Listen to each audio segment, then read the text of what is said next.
Hello, my name is Kaleb Kitchka, and today I'm going to be sharing my oral presentation on COVID and the global economy impact of it.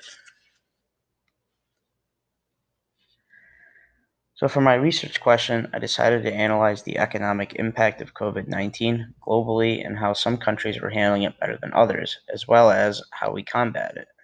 This question is important because as of right now, we are going to be living in this scenario for quite some time, especially with the recent orders released by the state. Because of this, we need to find some way to regain normalcy or some kind of stability, as well as figuring out how to begin thriving in such adversity. This question is economically based since it has a large part to do with unemployment within countries, how industries are adapting, and business shutdowns, and how these all affect the global economy and money supply. So, what is COVID 19 currently doing to economies? Well, as we can see, international trade as well as travel has been locked up for the most part in an effort to combat the spread of coronavirus. This has severely harmed countries as nations depend on tourism as well as exporting goods.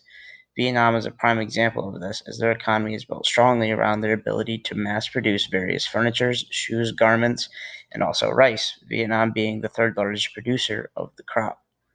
Vietnam has been growing at a fast rate for quite a few years up to this point, seeing 6% growth in their GDP each year since 2012. This year, however, they are expected to only grow as little as 2%. COVID 19 is also limiting movement within domestic markets. With consumers being limited to their homes, it doesn't allow for the flow of money and goods like there normally would be. Also, businesses have been shut down and have been limited to only essential industries, which increases the unemployment rate and also creates less production for various goods. So, how do we counteract these effects of COVID? Well, first we need to take away the extremely strict social and trade restrictions of COVID. The virus is everywhere already, and it seems like there is no apparent need to limit the trading that countries should be able to do with one another. Economies can't be limited to only what they can produce because they may not have the means of creating the quantity of products they need.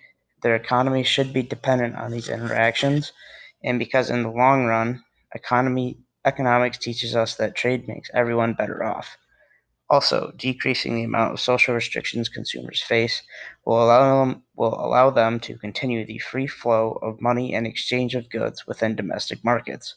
With these limited restrictions that allow for this free flowing market, we also allow for businesses to stay open and markets to remain competitive as well as functioning.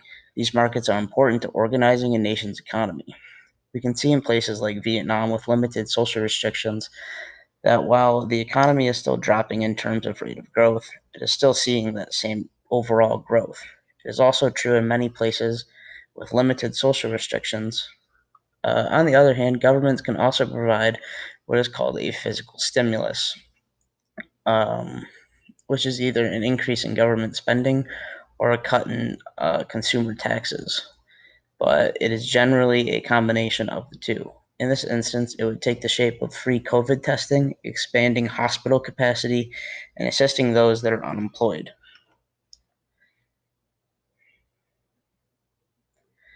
Now, this graph shows recessions that have taken place in the US, and we can see that this is by far the most severe dip as we have ever seen. We see the same in the next graph as well. We can concur that the large spike in unemployment has made it difficult for businesses to produce industries to adapt, and for money to continue to circulate in the economy, which has led to the massive dip in GDP as well.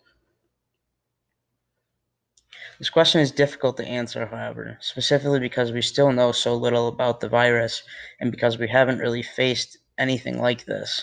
Every interview and article that I saw discussed this, so it really is hard to distinguish where this entire scenario will go. Also, while places like Vietnam have found success in limited restrictions, others like the United States are going to prioritize the reaction of citizens first. This means they're going to try and prioritize limiting COVID 19 cases and prioritize the safety of the public as well. This concludes my presentation, and thank you for listening.